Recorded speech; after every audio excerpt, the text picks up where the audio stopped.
Singer Javad அலி.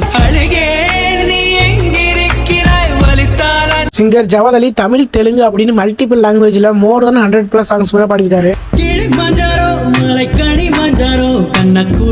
அப்படி ஜவாத் அலி தமிழ்ல பாடின பெஸ்டான சாங்ஸ் பார்க்கலாம் வாங்க. வீடியோக்குள்ள போறதுக்கு முன்னாடி ஒரு சின்ன ரிக்வெஸ்ட், 100K ரீச் பண்ணா இன்னும் கொஞ்சம் சப்ஸ்கிரைபர் தான் தேவை. அதனால பாக்குறவங்க சப்ஸ்கிரைப் பண்ணிட்டு பாத்தீங்கன்னா இந்த இயர் ரெண்டுக்குள்ள 100K சப்ஸ்கிரைபர் அடிச்சிடலாம். டிஎஸ்பி மியூசிக் கம்போஸ் பண்ண புலி மூவில இந்த ஒரு சாங் கேளுங்க. அந்த வகையில ஹாரி ஜெயராஜ் மியூசிக் கம்போஸ் பண்ண நண்பன் படத்துல இந்த ஒரு சூப்பரான song. AR Rahman music compose பண்ண மரியான் படத்துல இந்த ஒரு பெஸ்டான song. D Imman music compose பண்ண மனங்கொத்தி பறவைல இந்த ஒரு சேடான சாங். நீ கூட விட்டு ஃபைனலா ஹாரி ஜெயராஜ் மியூசிக் கம்போஸ் பண்ண துப்பாக்கி படத்துல இந்த ஒரு மாசான சாங்.